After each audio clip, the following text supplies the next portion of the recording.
Hello, and welcome back to Easy English Sip. I'm Anna. And I'm Ben. We're so glad you've joined us today for another cup of English. Before we dive into today's topic, we wanted to share a little thought with you all. Someone once said, a different language is a different vision of life. That's a beautiful quote, Anna. It really captures why we learn languages, doesn't it? It's not just about words. It's about opening our minds to new ways of seeing the world. Every new phrase you learn, every conversation you have, adds a new color to your life's painting. Exactly. So, as you continue on your English learning journey, remember that you're not just studying grammar and vocabulary. You are expanding your world.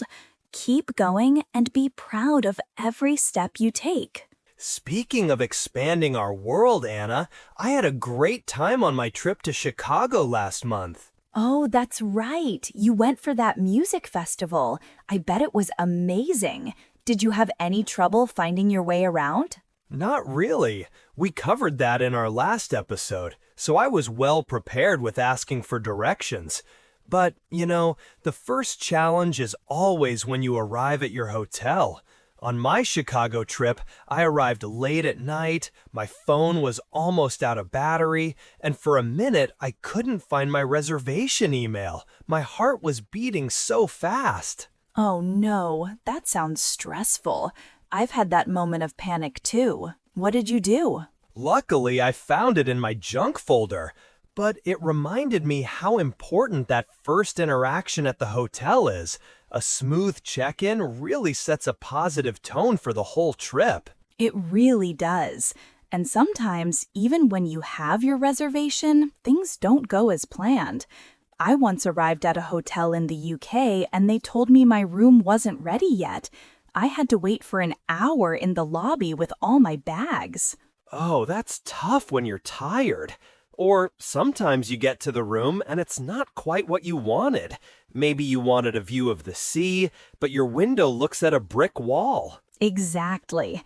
These situations can be stressful, especially when you have to speak in another language. And that's why we thought it would be a perfect topic for today's episode: real conversations navigating a hotel check-in, including how to handle common problems and make special requests.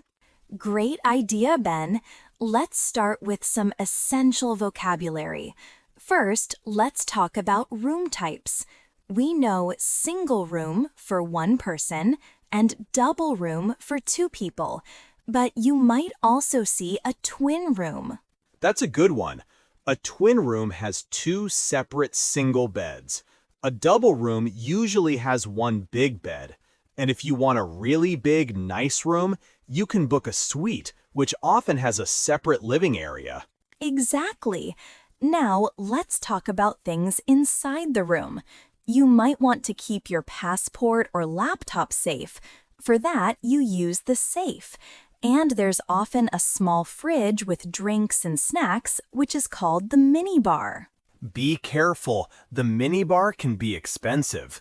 Also, the team that cleans your room every day is called housekeeping, and the person at the hotel who helps you book tours or get theater tickets is the concierge.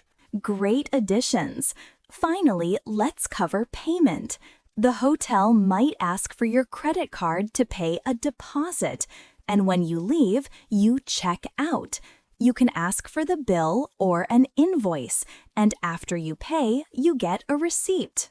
Now we have more words, so let's build more sentences. For our new room types, you could ask, does the twin room have a private bathroom?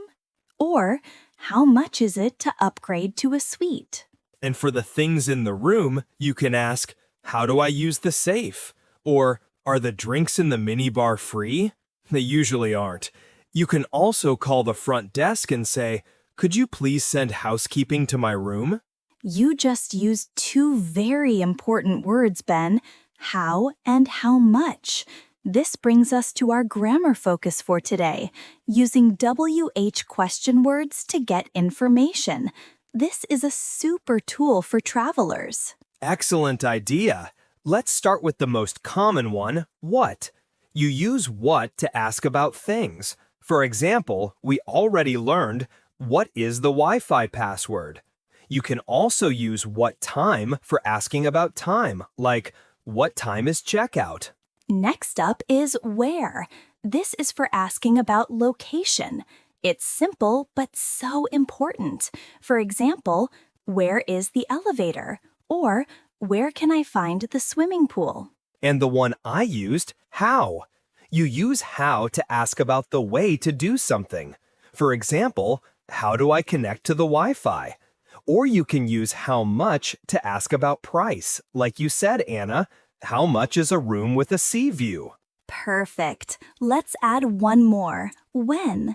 This is also for asking about time. For example, if breakfast is included, you can ask, when is breakfast served? So, to summarize, what for things, where for places, how for method or price, and when for time. Mastering these 4 words will allow you to ask for almost anything you need in a hotel. Okay, Ben, are you ready for a longer role play? This will have 2 parts. First, the check-in. Second, a problem after you get to your room. I'll be the receptionist. I'm ready. Let's do this. Good afternoon. Welcome to the Ocean Breeze Hotel. How can I help you? Hello. I have a reservation under the name Ben Carter. I'd like to check in, please. Of course, Mr. Carter. Let me pull up your details. Okay, I see you have a reservation for a standard double room for 3 nights. That's right. I was wondering, is it possible to get a room with a sea view? A sea view room? Let me check for you. I'm very sorry, Mr. Carter, but it looks like all our sea view rooms are fully booked tonight. Oh, that's a shame. Okay, the standard room is fine then. Thank you for your understanding. Could I have your passport and a credit card for the deposit, please? Thank you. Mr. Carter, I do apologize. It seems your room is not quite ready yet. The housekeeping team is just finishing up. It should be about 30 minutes. Oh, okay. I have some heavy bags. Is there somewhere I can leave my luggage while I wait? Of course, the bellhop can store them for you. And for making you wait, please accept this voucher for a complimentary drink at our lobby bar. Oh, that's very kind of you. Thank you. Okay, so about 30 minutes later, Ben gets his key card and goes to his room. But he has a new problem. Front desk, how may I help you? Hello, this is Ben Carter in room 402. I've just checked in. I have a problem with the Wi-Fi. I'm sorry to hear that, Mr. Carter. What seems to be the problem? I see the hotel network, but when I enter the password from the key card holder, it says it's incorrect. I see. Sometimes the letters can be confusing. Could you please read the password to me, just to double check? Sure, it's WELCOME123. Thank you. The W should be a capital letter. The password is case sensitive. Could you please try again with a capital W? Oh, I see. Let me try that. Yes, it's working now. Thank you so much. Wonderful. I'm glad we could solve it. Is there anything else I can help you with? No, that's all. Thanks again.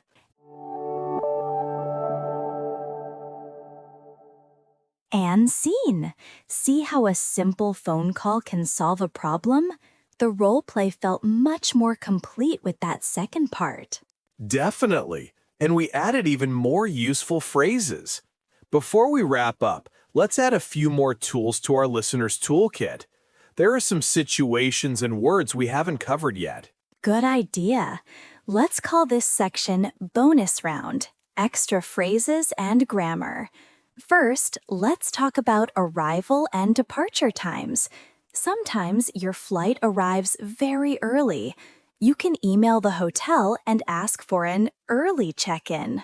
Right. And if your flight leaves late in the evening, you can ask the receptionist, is a late checkout possible?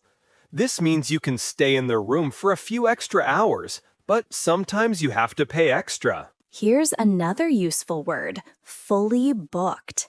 In our role play, the sea view rooms were fully booked. It simply means there are no rooms available. The hotel is full. And what about problems inside the room? We talked about Wi-Fi, but what if your air conditioning isn't working? You can call and say, the air conditioning in my room is broken, or for short, my AC is broken. That's a very important one in the summer. Now for a quick but super useful grammar tip.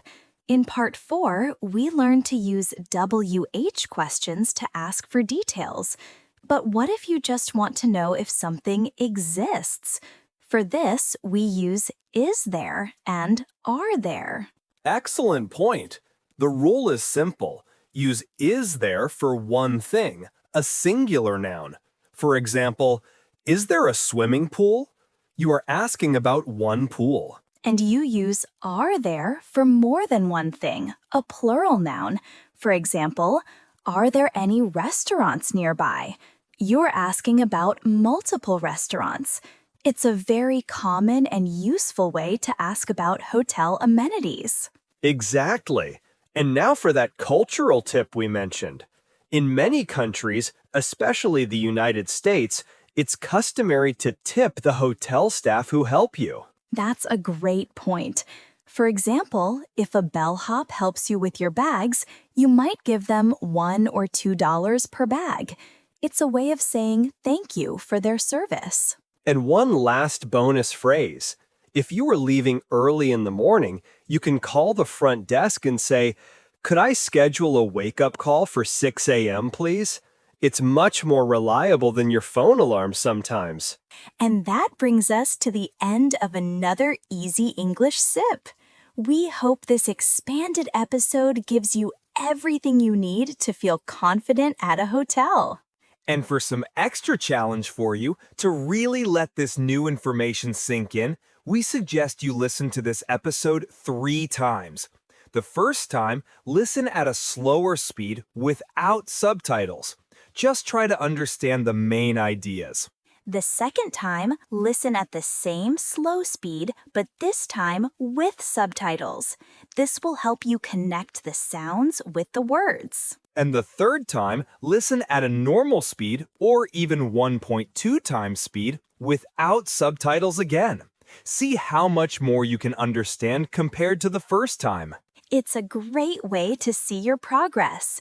If you found this episode helpful, please leave us a like and subscribe to our channel, Easy English Sip, so you don't miss our next episode. And for some extra practice, go down to the comments section below. Write 1 or 2 sentences you learned today.